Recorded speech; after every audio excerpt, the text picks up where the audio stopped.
Let me make it clear. We are at war, and we will keep being at war until we achieve all our goals: to destroy Hamas, return all of our hostages, and ensure that there will be no threat to Israel from Gaza. War has stages, and returning the hostages has stages, but we will not stop until we achieve complete victory and bring them all back.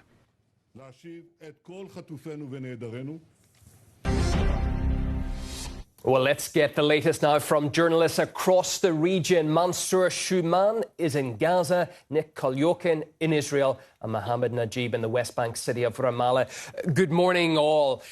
Nick Kolyokin's in Tel Aviv. Morning, Nick. Prime Minister Netanyahu has made it clear that this four-day truce does not mean the war is ending. What else do we know about his decision to sign off on the agreement?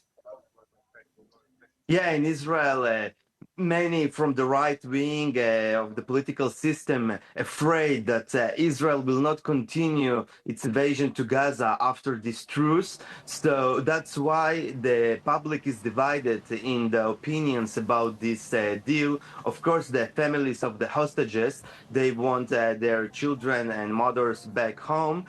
But some other people afraid that maybe the cause of destroying Hamas, eliminating all their infrastructure and killing all the heads of Hamas and the terrorists will be not achieved, because this truce that starts now maybe will continue for many more days or even months or years, and that's how it will stop all this current situation. That's why in Israel people are a little bit confused. They don't understand what will be next, and the families of the hostages also have a division inside of them, because some of them will get their relatives back home, but others will not, and it will be a very happy day, but also very sad day, because those who will not get their relatives now maybe will not get them never, because it will be much harder after that to release just Israelis, and especially men who were in the Israeli military,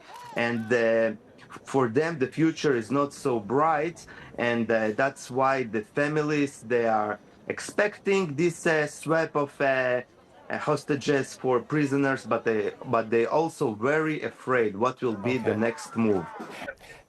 Nick, just to take up a point that you said earlier, while Hamas has agreed to release 50 hostages, the Gazan militants have been holding more than 200, meaning that most of them will not be set free. Ahead of the truce deal, relatives of the captives had been protesting for days in Israel. Have we heard reaction from them to the agreed plans? Of course, most of them are happy about this deal, and they are all speaking for the deal, any deal, because they understand that it's better to have someone back home than to have no one.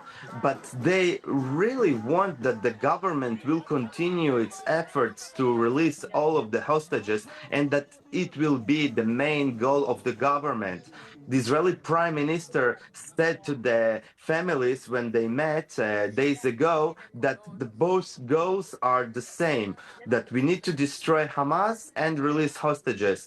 The families are not agreeing with this saying of the Prime Minister and the War Cabinet. They are believing that the focus should be on how to continue to release the hostages, because they think maybe even some of them already dead, or they are in bad situation, or they need some medications or some special treatment. They are babies without their parents, and there are a lot of humanitarian conditions that are so bad that we need to focus now to release all of them, even if it is saying that we need to pause the war for a long time, because they're saying any time in the future Israel can continue its war against Hamas. Hamas and Gaza Strip will not go anywhere. It will stay at the same place, but the hostages, their time is ticking.